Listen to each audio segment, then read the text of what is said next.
Our guest this morning is Kevin. I don't know the rest of it. Deegan-Krause. Okay, from Wayne State? That's right. Okay. And I just want to say, I had a blow-up argument with my dad when I was in college, and it was on,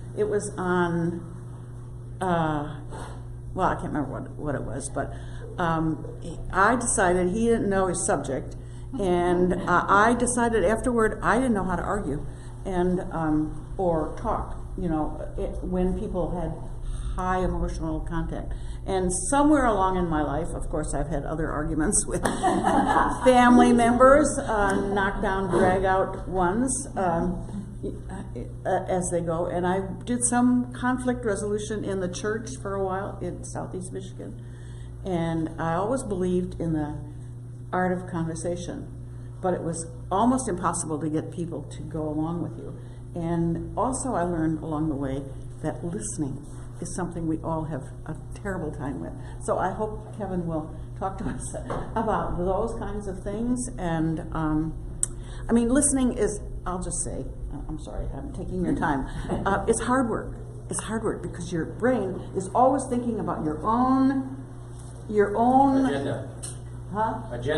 Agenda and responses and arguments in response to what the other person's saying.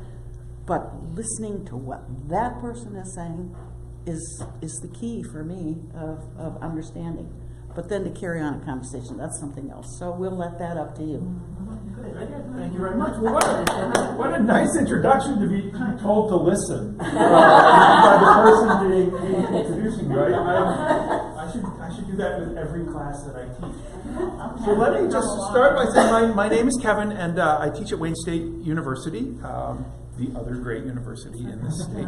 And I have been thinking and talking for a long time about politics. It's what I do. But in the last 4 or 5 years, I've started to think a little bit more seriously about how to integrate that into my own life, not just something that I study, but something that I do. And then over the past 2 or 3 years, really, I've started to talk to other people about this and about what some of the things that we learn in my professional life might actually have to say to some of the stuff that we do as human beings. Because in addition to being somebody who stands up in front of classrooms on a weekly basis, I'm somebody who sits around a dinner table with wife and kids and elders.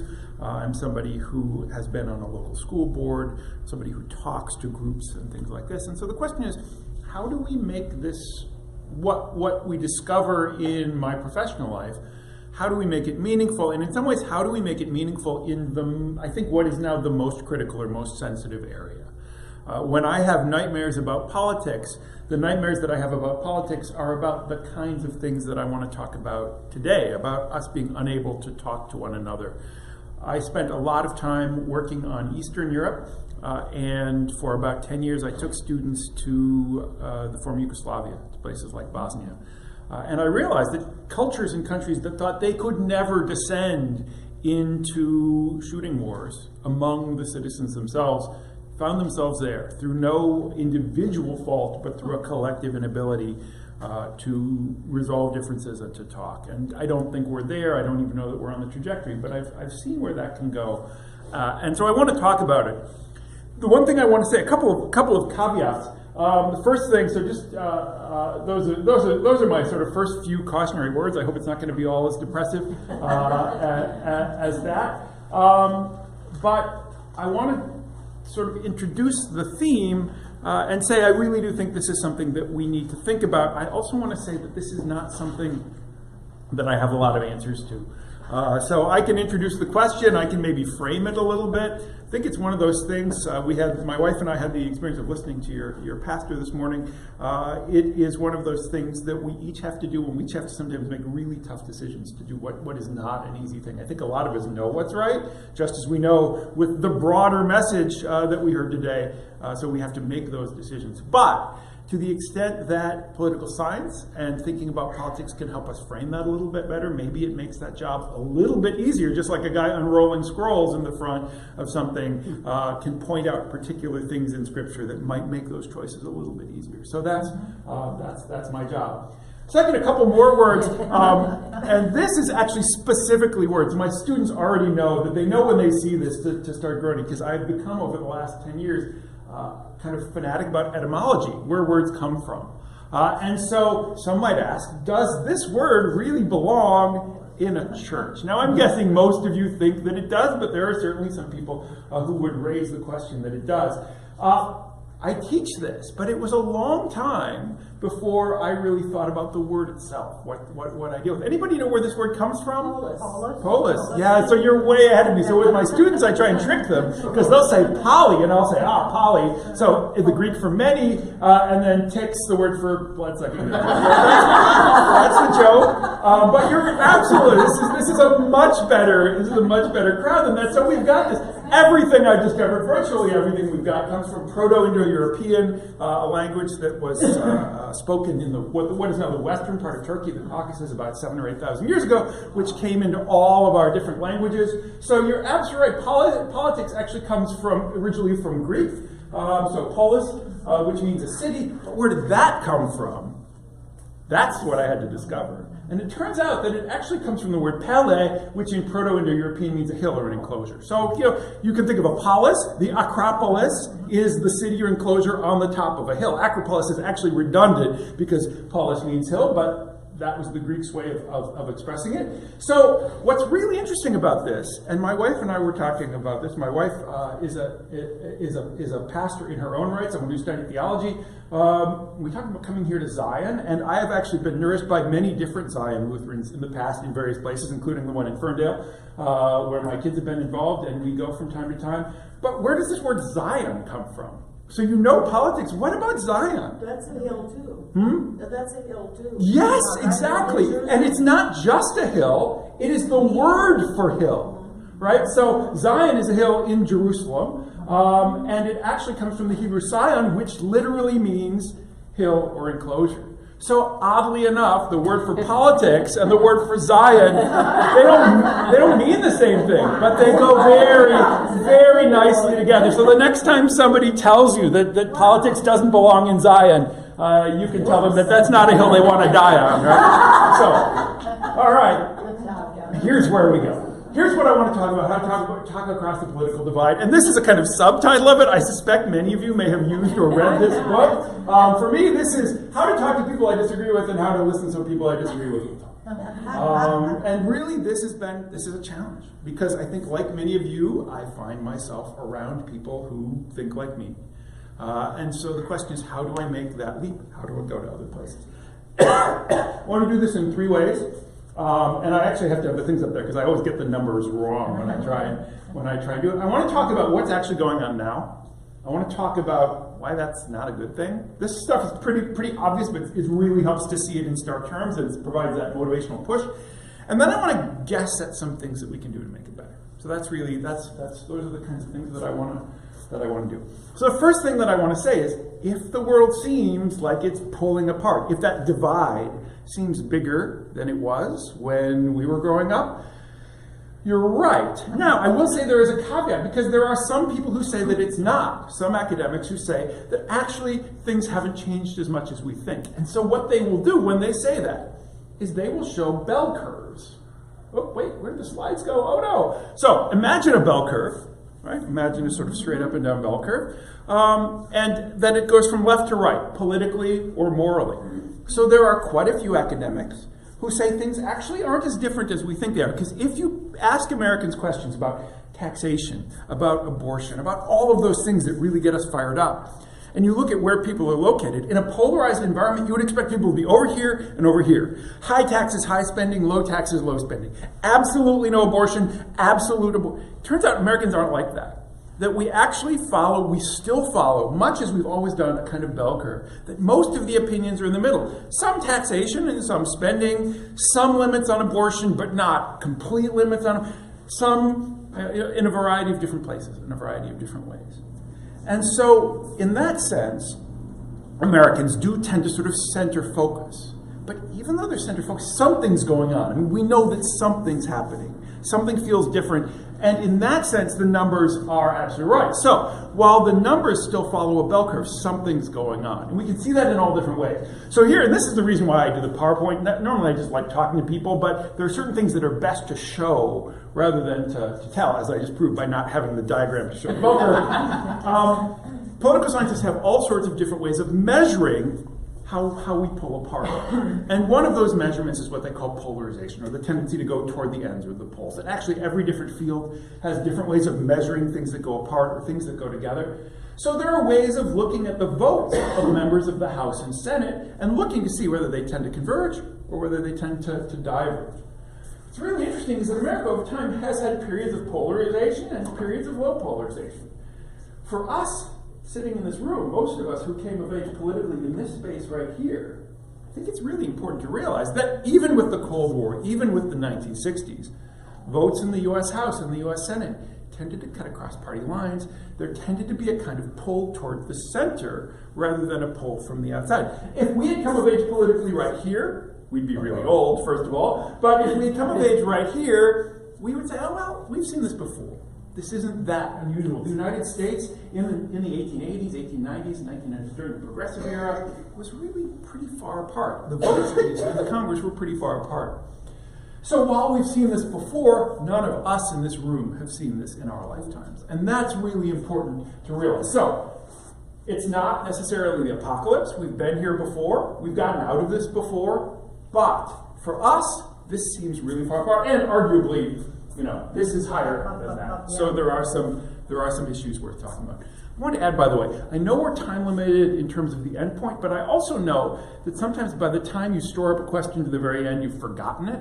So if there's some that you want to get a little bit of response to, or you want to ask some questions, just let me know. If it's something really long, we can wait till the end. But if it's something short, I can highlight it, because I don't want those thoughts to sort of go away while you've got them. So we've got polarization that looks like that. There's another way of doing it that shows exactly the same patterns. Rarely in any science do we see things that show such regularized patterns. And there's a beautiful graphic way of doing it. A number of political scientists have actually taken all of the votes that have happened in Congress, and plotted how people voted with other people. And they did what's called a network analysis. Yeah? What's on the other axis? This is the amount of polarization. So the higher this up, the more, the greater the distance between the two parties. Does that make sense? So the distance between the two parties was relatively high through about through 1930, and actually it became a lot smaller in the 1930s through about the 1980s, and then it rose back up.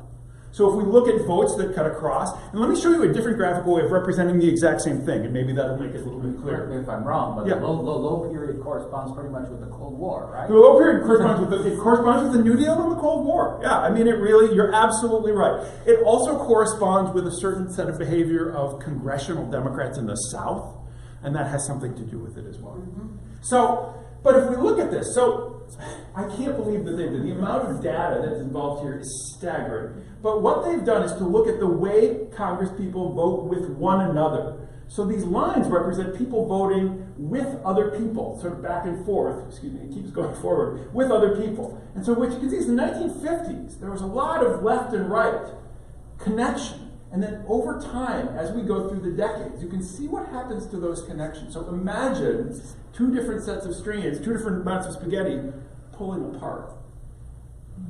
And you can see what happens with those particular patterns. So this is in terms of voting, in terms of co-sponsoring bills, in terms of working with one another across the aisle. That's the risk. So, I mean, really, if we look at it, from 1951 to 2000, so a 60-year span, there's clearly red and blue here. But there's red and blue that are intermixed with all sorts of related. So where you see a lot of gray, that means there are lines coming from here down over to here, or here over to here. By 2011, almost nothing. What that means in practical terms is that in the Congress of 1951, even in 1971, 1981, there were members of Congress on the Republican side who were more liberal than members of Congress from the Democratic side. By 2001, that doesn't happen anymore. That the most liberal member, so to speak, of the U.S. House or the U.S. Senate is to the left of the most liberal Republican is still to the right of the most conservative Democrat. So those spaces those spaces open up. So even if America follows that bell curve, that most of us are in the middle, our politicians are not following that particular curve. Yeah? So that's a reflection of how they vote. Yes. So do you think that's because they've aligned themselves so much with having to follow the party line versus what their actual conviction might actually be? So this is a question that's so remarkably complicated, and we're in social science, we're good at describing things, finding causality because there are so many different factors involved. Party line certainly seems to have something to do with it, particularly among party activists. So it seems like the people who are really active in the parties are the ones who are producing a kind of what a party line looks like, and then politicians are being pulled to that. Interestingly, once the party activists and the party leaders do it, then voters start getting pulled to that particular thing as well. So you're absolutely right, and it's not easy to say where this starts and where this stops, because the elites, the people in Congress, the activists, the ones who knock on doors and make a lot of those decisions, and then the absolutely ordinary voters like me at the bottom level, we're all influencing one another at various points in time. But something is going on with the party line. And we'll talk about that in a little bit because it actually affects some of the ways that issues start to align with one another. Yeah? Just a quick question. I mean, does this have something to do with how tribalistic we've become? Like, That's... we are like, everybody's like, this is my tribe, and Yep. I have to... That's exactly, you're guessing where. That's exactly where I want to go with this, because it certainly has something to do with our identity and how we think about ourselves, not just as people who believe in certain things, but people who have lines about who's in and who's out of those lines. And I think that certainly becomes stronger over time. So let me just show just a couple of other things, how serious this gets. So the Pew Charitable Trust asked a survey about whether people think, well, what they think about the other side. And you can see the amount, the Republicans who think that have a very unfavorable attitude about Democrats, just in 22 years has risen from 21% to almost 60%. And the number of Democrats who have very unfavorable attitudes about the Republican Party has risen from less than a fifth to well over a half. It's a big jump over time. And what's amazing is that 40% in both parties, and this is a couple of years ago, see the other party not just as unfavorable, but that it is an actual threat to the well-being of the country. Those are fighting words. That's not just, I don't like them, but we can live with them. They're dangerous to us. So this is a change. And one of the most striking things that we can see is in the approval ratings for president. So we've got these kind of notions of approval ratings that we've seen, and we've seen that over a long period of time, that different presidents are popular or unpopular. But what we've started to do is go down underneath and look at what do Republicans say and what do Democrats say. And there turns out to be a big difference.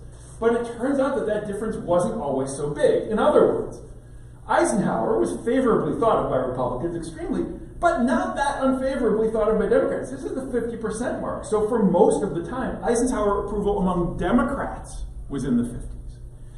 What we see over time is the own party estimation, so Reagan and Bush among Republicans, Clinton among Democrats, George W. Bush among Republicans, Obama among Democrats, those stay high. These low ends have been dropping dramatically. So what you think about presidents from the other party, that's been pulling apart. Yeah?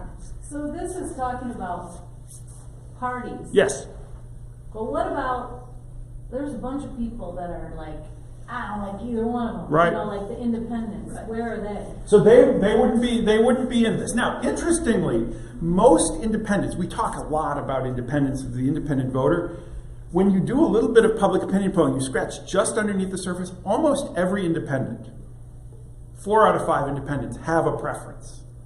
They don't like either one, but if you ask them, okay, you got to go into the voting booth, which you're going to vote for, they'll go one way or the other. There are very few anymore in the United States, very few sort of true independents, or people who will go one way or the other. But you're right that people are starting to sort of do this, like I'm not gonna, but underneath it, there are certain attitudes and things, and even when you're talking to an independent, certain things you're going to agree with them on, certain things you may not agree with them on. Those are the lines that I want to think about. How do we talk across? But that's a really good question. And as those emerge, what do those voters do? They don't like either side, but they don't have a third option to choose from. I guess that's why people like Howard Schultz think that they can sort of walk in. Although, interestingly, the newest poll came back that Howard Schultz is polling 10 to 1 negative to positive So that's not working for people as well, I think for obvious reasons. If we look at this, the most recent one, Trump's up in around the 80s, and among Democrats, he's down in around the 8s. So if we graph this out, this is the gap between what Republicans and Democrats, what the opposite party thinks of you versus what your own party thinks of you. So it used to be that gap was in around the 40s. If you were polling 80% among Republicans, you'd poll 40% among Democrats, or vice versa. And that actually stayed pretty true until George W. Bush, H.W. Bush, and then it started to shift with Clinton, G.W. Bush, and so on. So now, if you're polling 80% among Republicans, you're going to poll 4% among Democrats. If you're polling 90% among Democrats, you're going to poll 20% among Republicans. So that's the way we're starting to see this kind of pull apart. And we can see, just in general, if we look at that overlap between the values of Republicans and Democrats, we can see that. And it actually works really well if I show you sort of what's happened over time. That's the middle ground. Those are the Republicans who are left of Democrats and Democrats who are left of Republicans. That middle ground is sort of melting. You can just see, like the snow outside, it's just starting to do that. In this case, we like the snow because it's, it helps to sort of stabilize things in the center. The stuff outside can melt. I'm happy with that. Not so much this stuff. So this is the nature of the problem. I found this while I was looking. I found this graph, this sort of picture online. I thought, that's really pretty picturesque, except it's got the Democrats heading over that way. And what's really happening is something that looks the opposite. So I had to go in, I had to Photoshop it and do it the other way. Really, it's the partisans are heading toward their own. So this is happening in economics, and I told you about the bell curve. It's interesting. It's not that the bell curve is shifting so that there are people here and here. It's that wherever the line is, if you're slightly to the left of that line, you're going to be a Democrat. And if you're slightly to the right of that line, you're going to be a Republican. So people are starting to pull apart based on wherever that is. And it's true whether it's economic issues or moral issues, that line down the center, wherever that line is, starts to become definitive. So it's not that Americans are moving in their opinions. It's where your opinion is compared to that middle line. That is going to determine which side you're on. And then that starts to form this question of tribes or identity. So we get something that looks like this. So there are people in the middle. As people start to sort of pull to the sides, we start to get these much neater, straighter lines. I had too much fun playing with the donkeys and elephants here. But we start to get this notion that that line looks more like the Berlin Wall than just a political difference. That it's not just a question of attitude or opinion. It's a question of fundamental underlying values. And it's a question even more so of identity, of who we'll sit in a room with, of who we see ourselves as part of. So it goes from just attitudes to self-conception. And that's really where the problem is. So this is the problem. I appreciate you letting me lay it out. I think this is why we need to pay attention. Because something is shifting, and it's not shifting in a good way.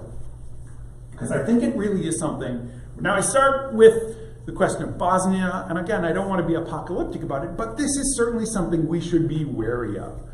Now, the first time I did this, I actually started doing it on just before Thanksgiving, but now Easter's coming up, so we're all going to have to sit. You're going to have a dinner table conversation with an elder or a younger, and where it's supposed to look like this, it can sometimes look like that. And so I think it matters for all of us individually, that we've got to, all of us, have people in our lives who disagree quite strongly with what we believe and with whom we disagree quite strongly. And so at a personal level, this is, we don't want those family ties ripped apart because we have different opinions. And really, your experience, I'm glad you started, your experience with your father, these are human relationships, and yet I suspect most of you, I certainly have, had relationships made much more difficult by somebody believing something very different. And not knowing how to talk that through because it's a question of identity. My identity versus your identity. My tribe versus your tribe. Yeah. What I think is weird is that some people who were Democrats have become Republicans, right. and some people who were Republicans have That's right. become Democrats. That's right. And the reason I think that happens, and I'm going to talk about it just very briefly, we can go into a lot more detail. It turns out that politics, we have this myth that politics is a left-right question, that it's a one-dimensional question. So there's something that is conservative and there's something that's liberal. It turns out that there's at least 2, 3, 4 different dimensions, things that we fight about. And so somebody might have been a Democrat on a whole bunch of issues, but one of those issues became more important to them than the other, and that issue aligned more closely with the other party. And what we're starting to see is a kind of separating process that happens. So there used to be a species called pro-life Democrats. And people who were pro-life Democrats faced a party that didn't necessarily agree with them, but a different party that didn't necessarily agree with them. If those pro-life Democrats started to watch media, started to engage in social networks that were pro-life, they would start to also hear the other things that are now aligned with pro-life, like lower taxes, like more police enforcement, like stronger border patrols, and so on. So people who are pro-life, who are Democrats, suddenly start to hear a whole series of other messages that start to pull them in the opposite direction. So it's not necessarily that they've changed, but that the thing that's most important to them now dictates their identity, rather than the other ones. And when identity becomes more important, it forces you to make that binary split, whereas in the past it wasn't that difficult to kind of maintain those separate ideas.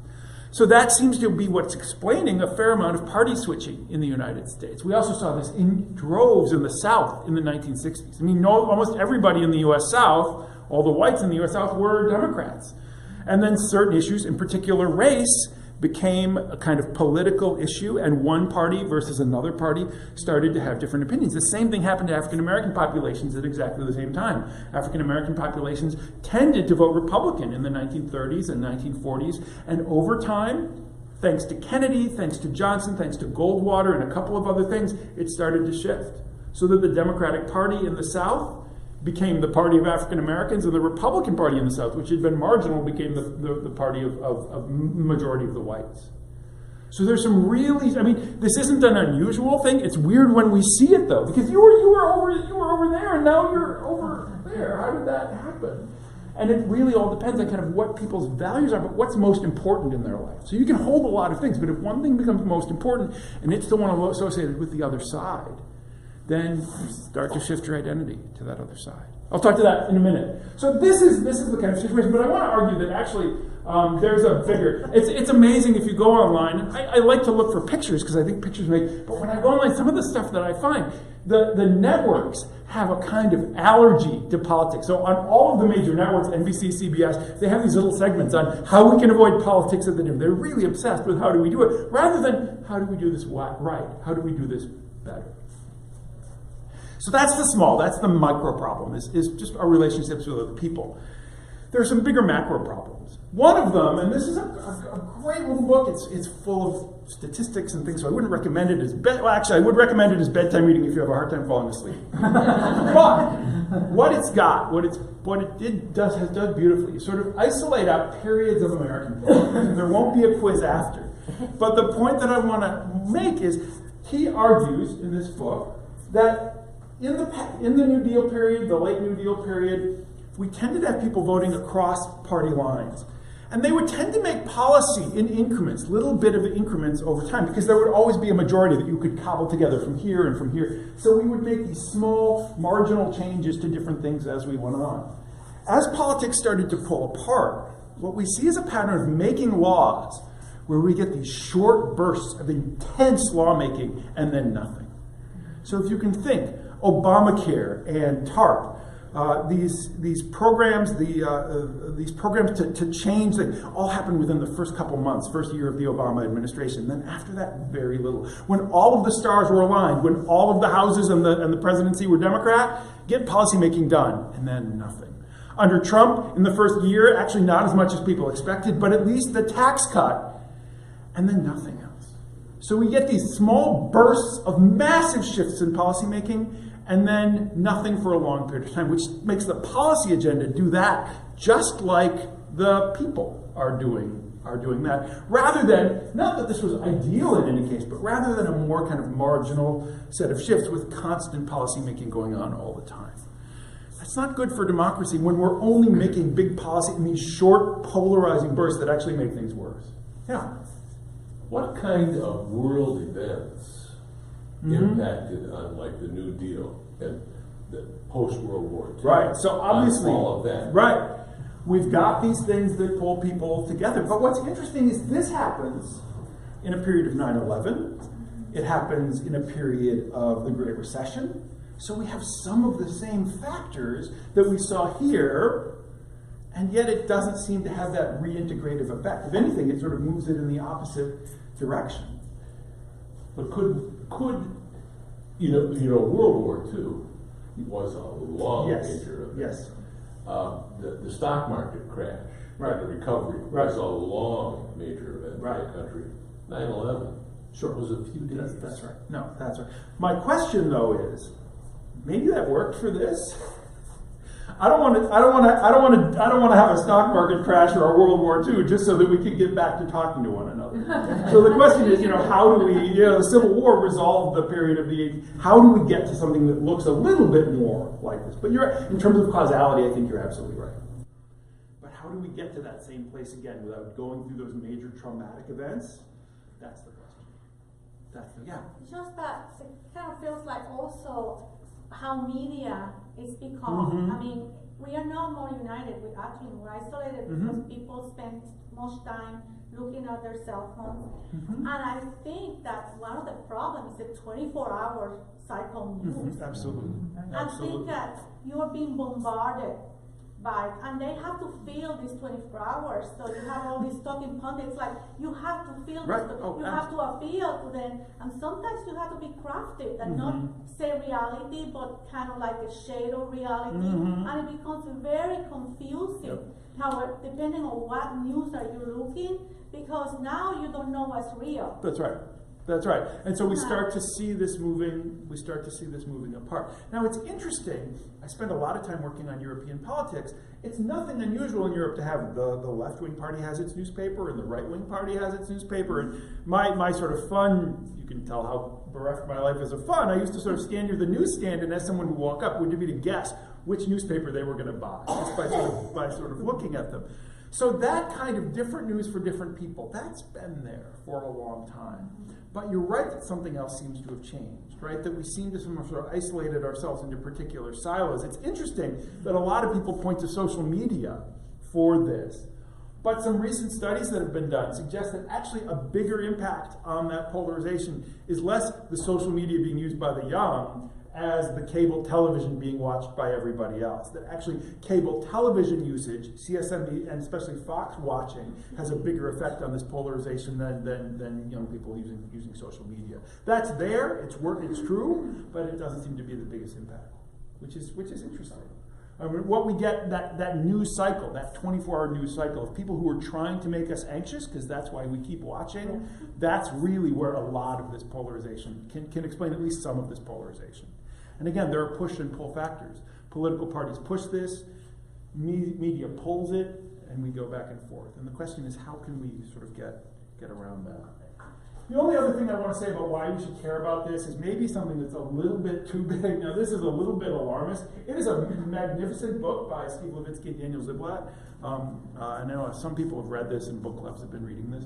But they've done a really nice analysis about what happens in other places when democracy stops working. And they talk a lot about the soft guardrails of American democracy. And what they really say is, we've got these rules, we've got these constitutional limits, but it turns out that lots of things that keep our democracy working, they aren't about what's in the rules and what's in the laws, they're about the informal relationships among people.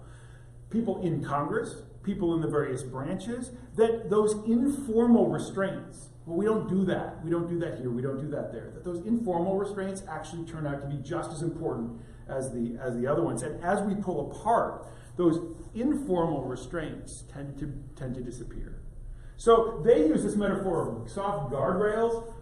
The more, and they talk about norms of toleration, the more I think of it, and I don't know about those of you here, but cartilage in your knee, so the soft tissue, right? The bones can stay unbroken, but if your soft tissue goes, you're in a lot of pain.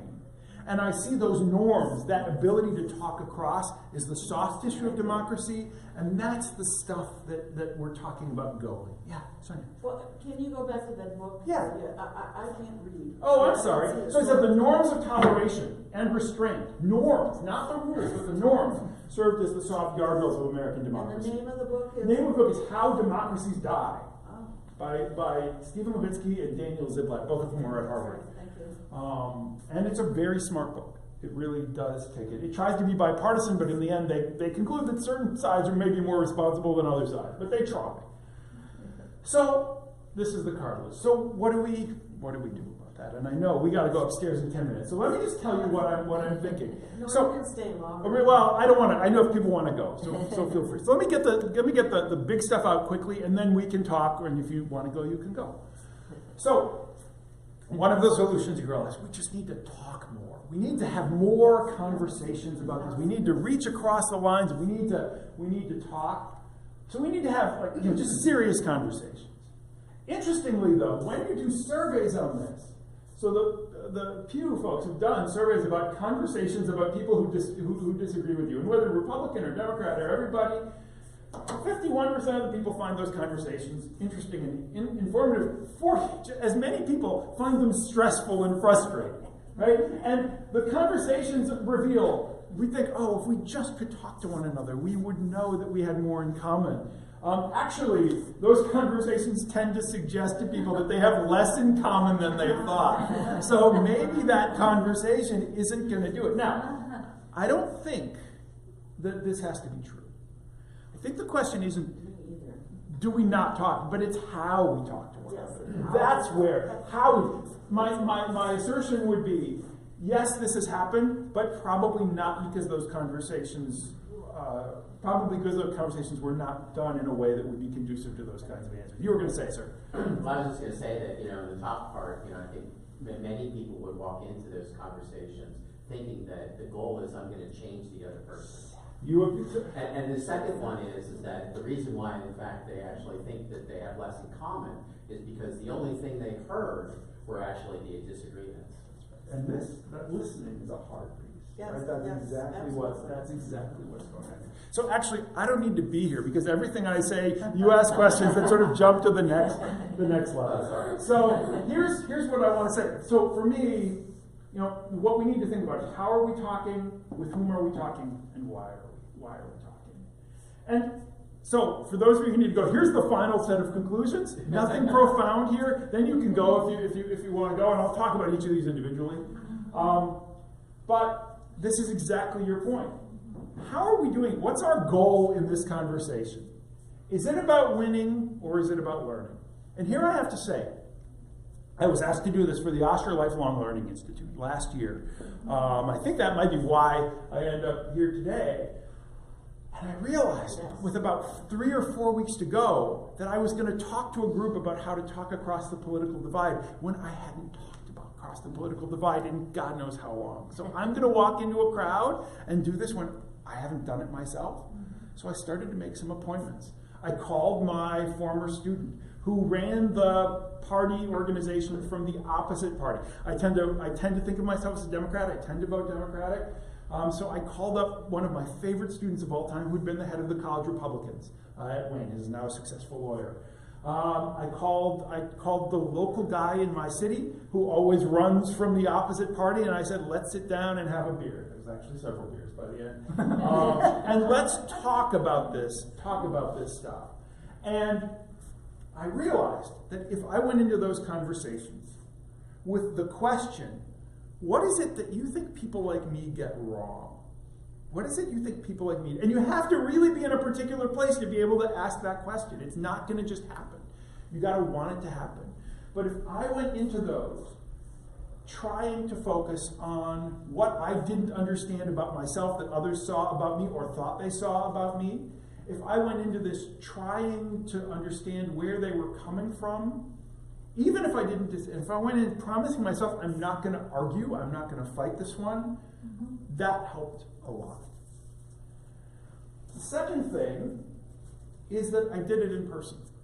It wasn't, I could have had these conversations online. Frankly, they would have been a lot more comfortable. I wouldn't have to sit in the backyard, or I wouldn't have to, but I thought I'm going to have these conversations in person, or at least by phone. I'm going to hear the person's voice quality, I'm going to hear their tone, rather than in some other context, in some other form. And the last part of it for me, and this is what makes these other two things possible, is to think about what the duration of this, what this conversation really means. Is this a conversation that I have that we speak now and we never speak again? Or is this something that is part of building up? If I see it like this, then this and this become a lot easier. This becomes about building personal relationships that will help build my community. And this becomes about not trying to persuade or convince the person that I'm right and they're wrong. It becomes about, in the long run, trying to persuade the person that I am a reliable partner for things that they might want to do. That I am, especially at the local level, that we can talk about other things because we can talk about this.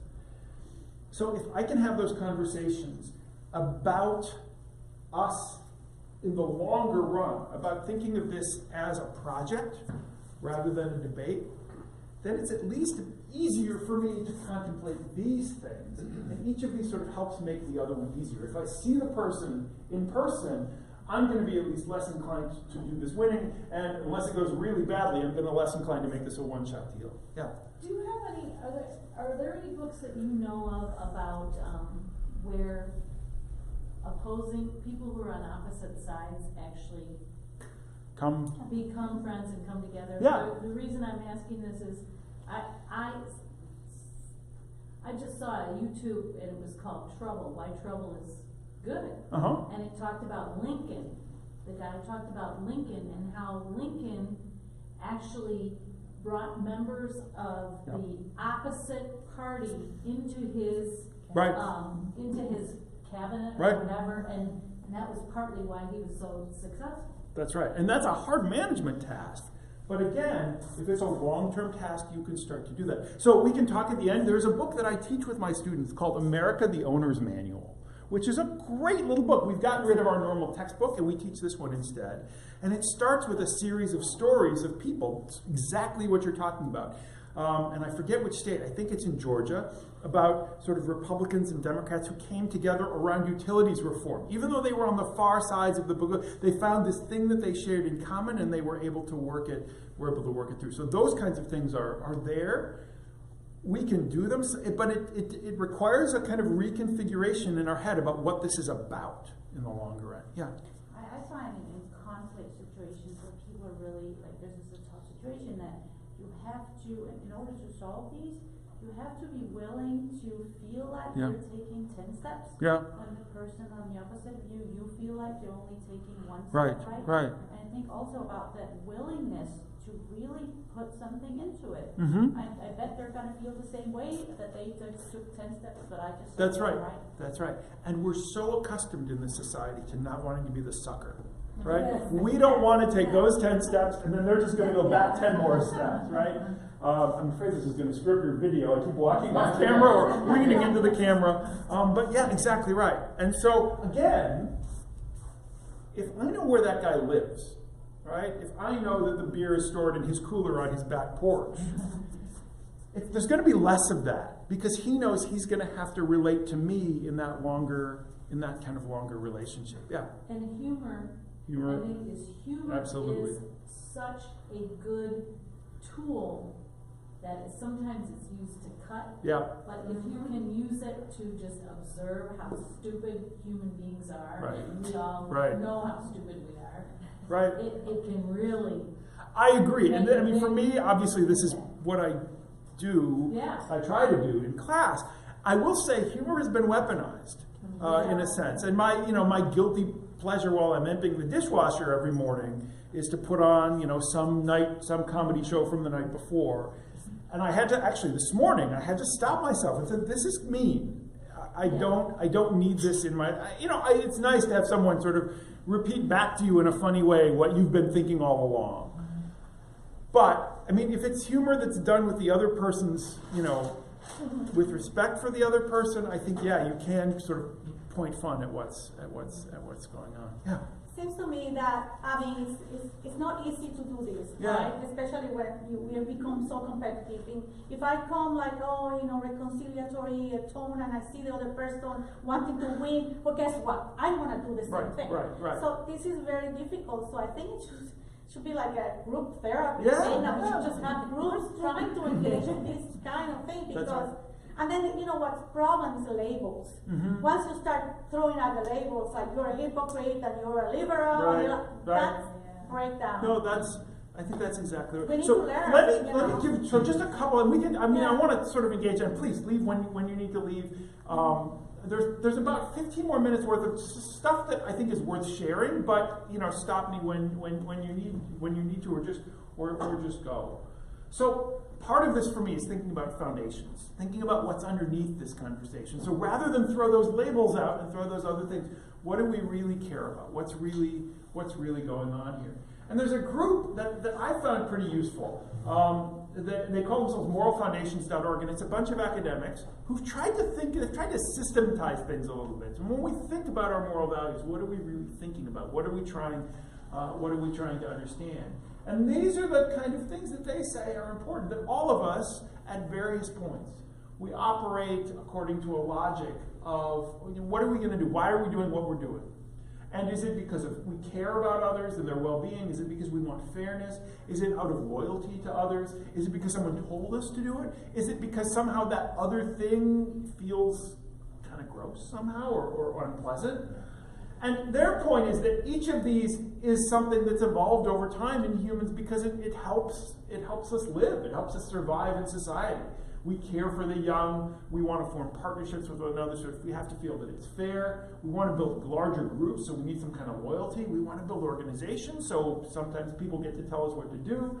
There are boundaries to those organizations that help make it a little bit clear who's in and who's out, so it allows us to tell who's responsible and who's not. So those things, they allow collective action. They allow us to do better stuff. So they're kind of natural. The problem is they don't always go together with one another, that they often conflict with one another. So what we need to do and think about is, and then there's the opposite for each of these. Each of those has a kind of negative that we really want to avoid, and sometimes those negatives are more important than the positives in motivating us. By the way, I've got an annotated version of this.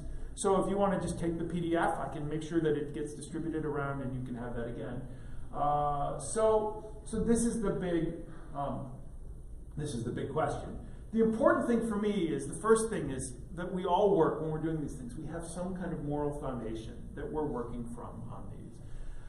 Those may come into conflict with one another. Obviously, sometimes you may want to care for people, but sometimes that care isn't fair. That you want to care for all your children equally, but one of them's done something that requires something other than care, like some discipline or some correction. So we want to be caring, but we also want things to be fair. We want to be caring, but sometimes the authority plays a more important role. So depending on who we're talking to, they may care just as much as we do, but it may be that something else is more important in the way that they think we should behave. The other is that we may actually be fighting about which of these is more important to us. So it may be that in a given circumstance or all the time, loyalty is more important to me than it is to you, fairness is more important to you than it is to me. But if I know that about you, if I can interpret your actions not on the basis of lack of moral value, but on the basis of belief in a different moral value, maybe one that I share in different circumstances, then I can start to think and talk about that. With one group, we had a really interesting conversation about guns and what guns meant for various people. And there were various people for whom opposition to guns meant keeping children safe, meant caring for children. And there were others for whom it meant caring for their own family, or loyalty to their own family and ability to protect their own family, or ability to keep danger at bay. And so both sides came at it from a strong moral value, but those moral values were differently emphasized. It's not going to solve the problem, but at least understanding that the person with you is coming at it because they believe in something deeply, and maybe it's something that in a different context you can share, I think is really important. You may have seen these moral foundations, because these moral foundations have been really focused on a book by a guy named Jonathan Haidt. Looks like it's pronounced Haidt, but it's pronounced Haidt. He was a professor at UVA. He's now at New York University. And he wrote a book called The Righteous Mind. He's one of these talking heads who pops up all over the place. And his argument has been, and he comes at this originally as a Democrat, saying that the further you go from Democrat to Republican, the less people believe in fairness and care, and the more they believe in loyalty, authority, and purity. So as you go from Democrat to Republican, certain values become less prominent, other values become more prominent. Wait. Yeah. I don't So get this. images. As I go from a Democrat, where care and fairness are very important, care and fairness will become somewhat less important for a far-right Republican, whereas things like loyalty, authority, and purity will become relatively unimportant for Democrats, but those will rise in value as you move to the Republican side. Have you read any of Jordan Peterson, where he talks about order and chaos? Right, and this is very much of a Jordan Peterson kind of thing. I mean, you know, Jordan Peterson is not he's a Canadian philosopher, for many of you who is not that he doesn't care about these things, but that he thinks these things are genuinely important. And he argues that people on the left have forgotten the value of these particular things. So it turns out, so I was arguing that in some ways conservatives are actually a little bit more able to understand, because they tend to understand all of these values to various degrees, whereas though people on the left tend to only understand a couple and not the others. But what's really interesting is that there's been some kind of subsequent work which suggests that maybe it's not so simple, and that when you ask people about loyalty and authority and purity, when you ask specific questions about who you're caring for, or what kind of fairness, or what kind of loyalty, when you break it down into specific ways, it turns out that people on the left and people on the right, they aren't much more likely to differ as long as you specify it to their own context. So if you talk about loyalty in general, yes, loyalty, authority, and purity, yes, Republicans will folks on the right will accept those more than Democrats do. But if you talk about loyalty to a specific group, like a family or a labor union or something like that, groups that those people feel loyalty to, Democrats are just as likely to affirm the value of loyalty as Republicans. So it turns out that these things aren't as differentiated as a Jordan Peterson, for example, would think. But I think that he's saying they need to. I feel like he's really into the balance, like the yin and yang, I don't feel like he denigrates the Democrats and says, you know what I mean? Right. I think he's trying to be balanced. I think and some people look at him as being very conservative, but I don't. So when a bunch of my students are really into his stuff, so he's very popular on campuses. So I really had to take this seriously. When I've gone into it, there is a kind of surface gloss and the same with hype that says that, you know, neither side is better and neither side is worse.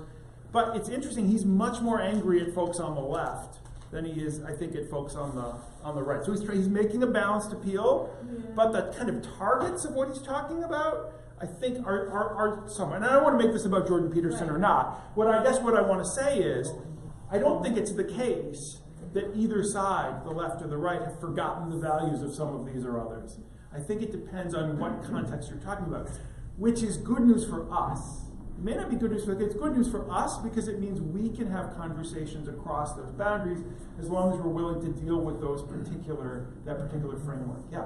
So one concept that you haven't yet introduced yet is sort of time. Mm-hmm. And I find that particularly with elected leaders who have a great consideration of their time as leaders, that they often sort of incorporate that into their strategies associated what they say they value and who they won't value. Mm-hmm. Because these conversations, as we've already sort of discussed, are inherently time intensive. Right.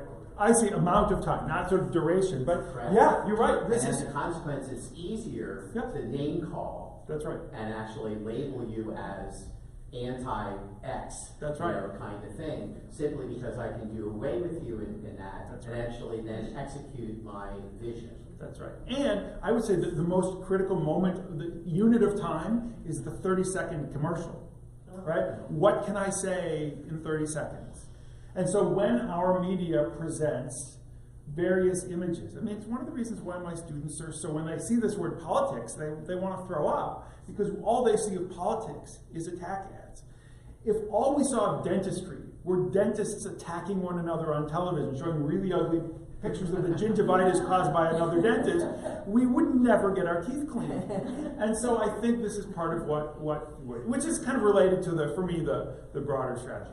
One quick thing that I just want to say, I'll just skip that for a second. One quick thing that I want to say is, in terms of foundations, the other thing that I want everybody to keep in mind, and for me this is the one thing that I want my students to walk out of at the end of any given semester, is that there is no one-dimensional left and right. That people care about lots and lots of different things. And so when they've done studies on this, there tend to be clusters about things. So that people who care about abortion in a particular way tend to care about women's roles, gay marriage in a particular way. People who care about Social Security also care about welfare programs. People who care about foreign threats care about defense spending. And so we can actually do a kind of, there are four kind of big buckets that people seem to care about. There are cultural values and norms, and that includes things like immigration and crime. And the idea here is, if I know what you think about immigration, I have a pretty good idea what you think about crime and what you think about homosexuality.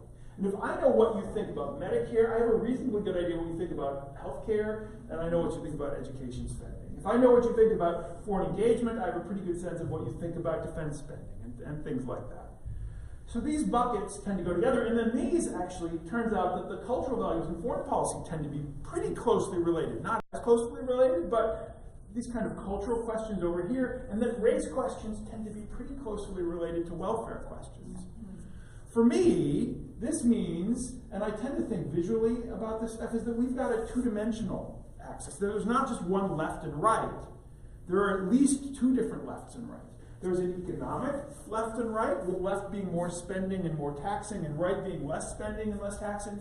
And there's a cultural left and right, with left being let people engage in the behaviors that they want to, and don't make them follow certain norms, and right being a kind of Peterson argument that social order is really important, and that we've forgotten the value of social order. That there is a kind of mix between these two.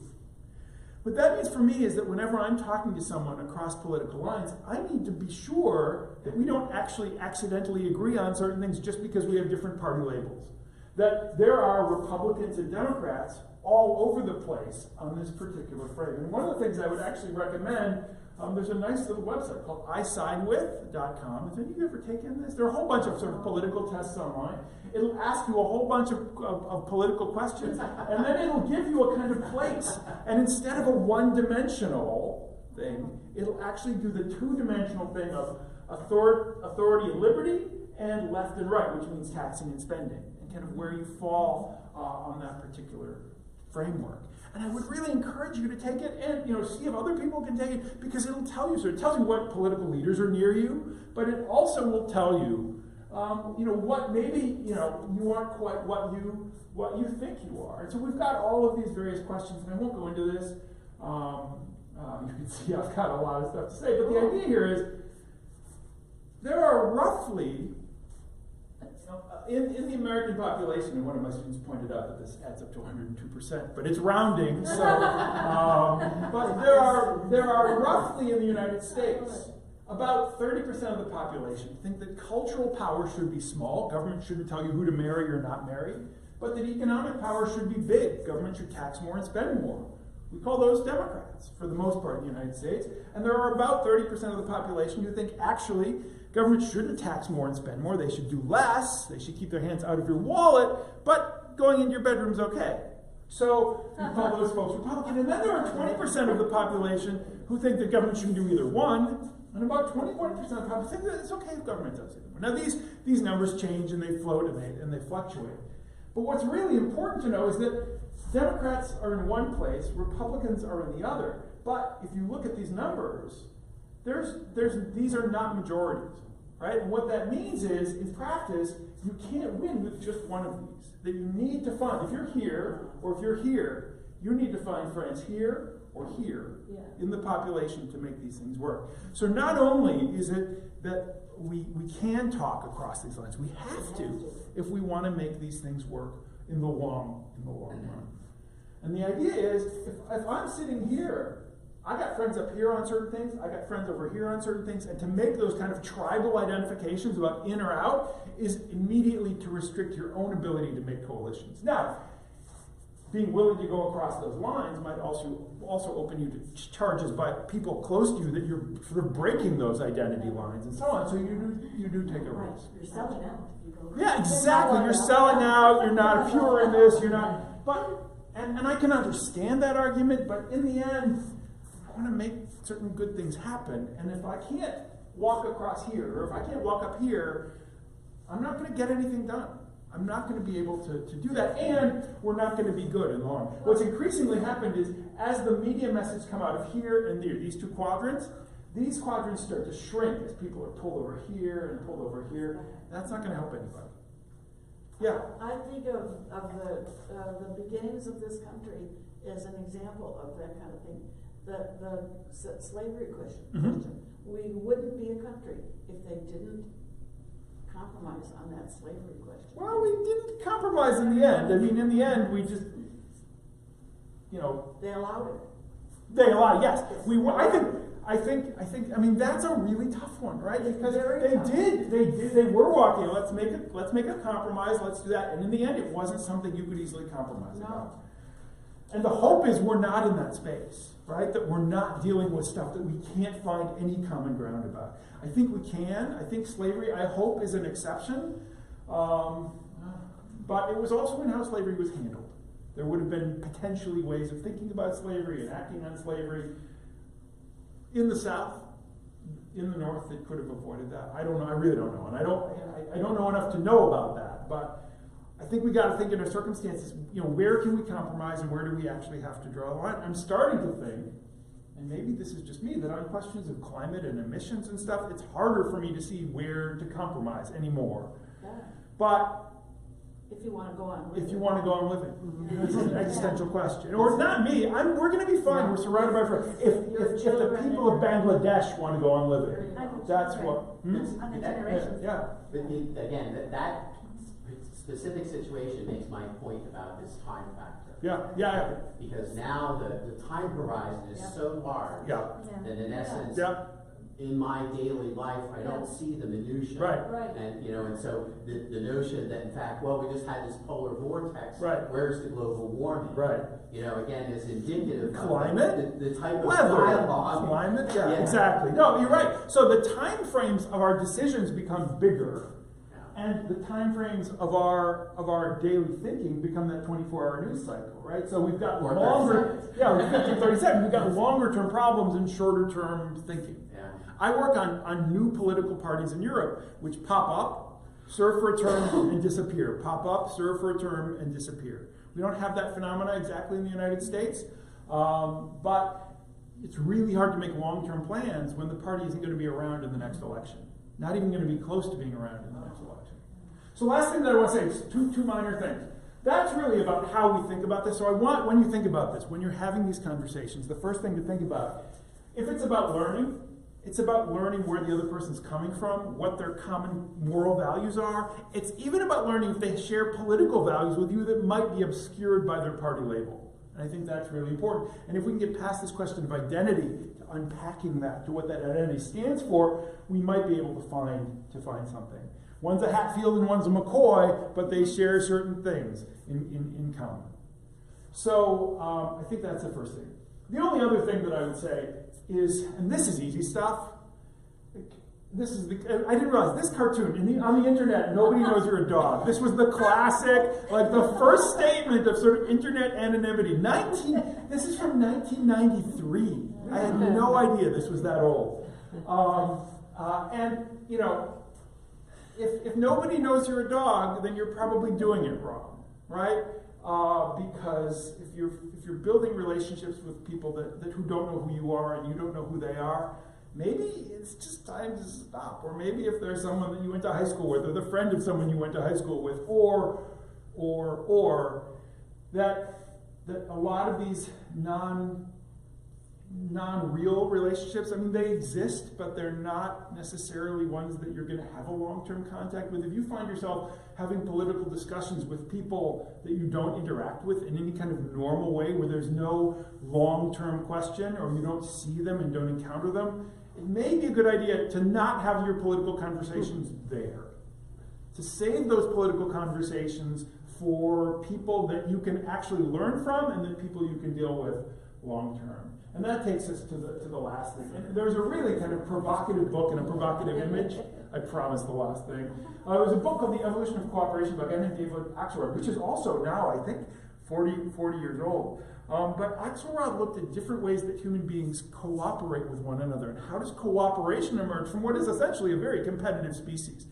And what he found, and this was the beginning of a kind of long sociobiological argument, is that there are certain ways in which human beings, because we have to care for our young and do other things, have a real vested interest, more than you might think, in building cooperation with others. And the question is, how does that happen?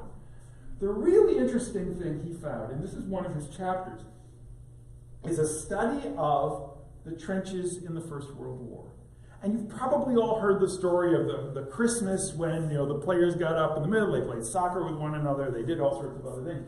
But there was a much broader process in which various parts, and it's really well documented, various parts of that front, that hundreds of miles long front between the German forces and the British and French forces, where there would be long periods of few deaths on either side. They were sort of locked into place, and there would be firing occasionally, but even the firing would sort of die down.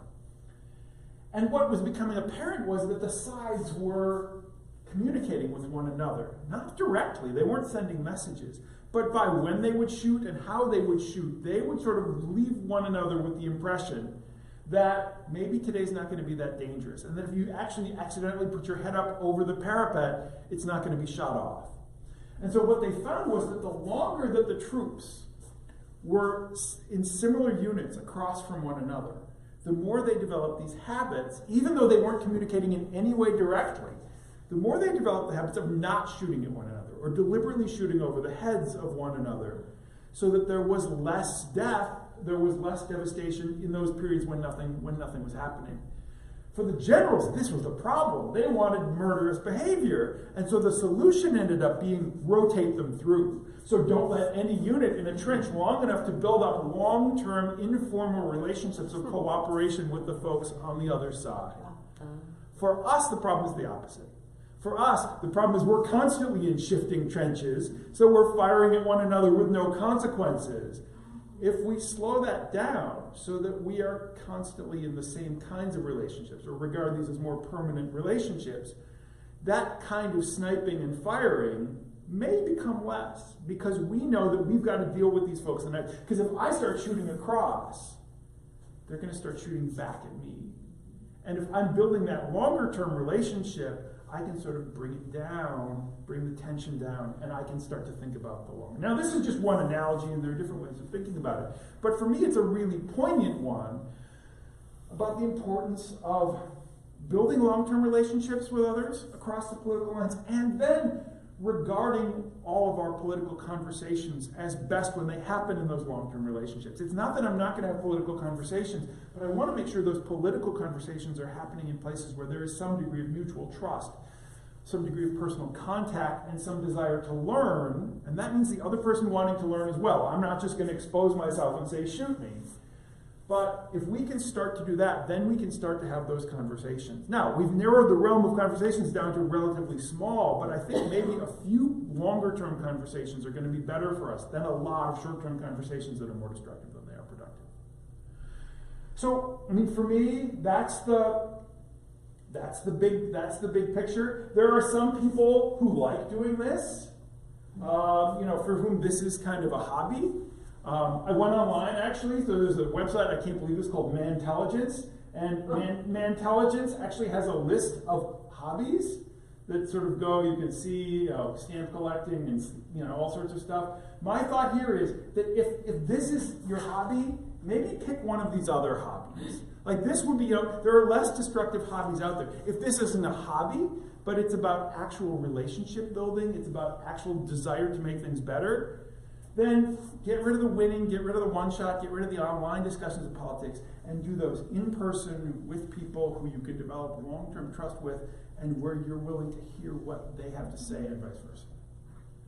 That's not much of an answer, I realize that, but it's the best I've been able to come up with after trying to think about this for a while. I just feel like for me, the issue here is how do you get to that point? Yeah. Because it's not like one size fits all. Right. Because we all have different personalities and different styles, and some issues are more personal than others. Right. And for me, I never had a problem. I'm not very combative, except when it's politics. It's very interesting because being so, like, easygoing, I don't understand why politics evoke those strong feelings that I cannot go past. Even hearing other people's different. It's kind of puzzling, but I don't think I have these skills of how to talk to people because I've always been more in the side of like, okay, well, you let you win. I don't care, right? Except for now, and it's becoming really hard because I get hurt too. It's my personality. So I think it's more of an issue of just how to develop the skills and how. That's why I think there has to be some sort of a coaching. I think that helps people to achieve this. Another issue that I'm having is like, it's difficult to see what's morally right and what's truth, and I have an issue with truth because we all should strive to be truthful and to view facts. And I think it's becoming so tribal, and it's like the means are not a problem. We need to achieve the goal to be our tribe, to be the best, and you just see that people are twisting the truth. But even what is true is very tricky because even if you see a color, everybody has different eyes and see colors in a different way. So even to differentiate what's a fact and truly truth from non-true is very difficult. It's become so difficult to really see who is right. Because even the right, what you think is right can be perceived as something different. So we need to talk about that because when we relax all those issues about what is right, what is truth from what is non-truth, where are we going here? Because it becomes like a fantasy land. I don't understand this. All of this too is, it envisions, and this is part of why I've increasingly wanted to have these conversations in person and have these conversations in the longer run, because none of this deals with the fact that people who are out there who are trying to deliberately say things that aren't true, that aren't real, right? People who are going to provoke conversations based on stuff that you know and you hope they know, but maybe they don't know isn't true or isn't real. For me, part of it's pulling back from those kinds of conversations. That I need to start having conversations with people. Now, those people will have been hearing those things that I don't disagree, that I don't even think are in the realm of truth, in the realm of understanding. And those get a lot harder to deal with. Because people come at this with a different knowledge base than you do. And I've had occasions where I've entered into a conversation with someone and they've said, well, what about this? And well, what about that? Things that I know nothing about. Well, what about Clinton and the uranium sales? I don't know anything about that. Partly because I don't think it's real, but partly because I haven't researched and, but I think, I don't know. We do get into this realm of, once we live in completely different worlds, I don't know how we bring that back to one space. But I think we have to at least try to find some kind of common ground and something that's going to tie us to that person long enough to keep coming back to that conversation. And if the conversation is spinning out, cut it, stop it. Don't go there. To some degree, one of the most damaging things I think has occurred, in the last, I don't know, maybe since Clinton's time, is sort of this attack on truth, or the perception that an individual can own the truth. But in doing so, actually says that anybody else but me is telling falsehoods. And it's buying into that notion, that should be our first sort of area of concern. That I don't know that anybody is that smart or that much of an owner of the truth. If in fact I claim that that is true, that should be your first warning sign. In fact, I'm not willing to engage in this productive conversation because for me, it's all about winning.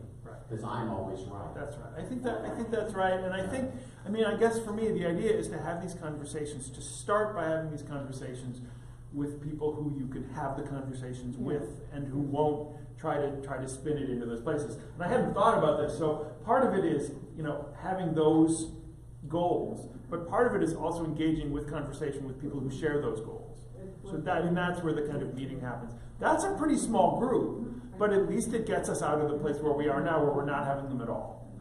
And that's all I know. I mean, that's, yeah. The 5 Agreements I thought I think it's a really good, book. It's a very short book. And the 5 agreements are agreements you make with yourself. Be impeccable with your word. Don't take things personally. There's 5 things. And to me, if you are that type of person and you start with yourself, and people realize that about you, they are more likely to engage with you, even if they don't agree with you, because they can respect you. Right. They can see that. And, and that's in scripture, whatever is good, honorable. You keep your mind on these things,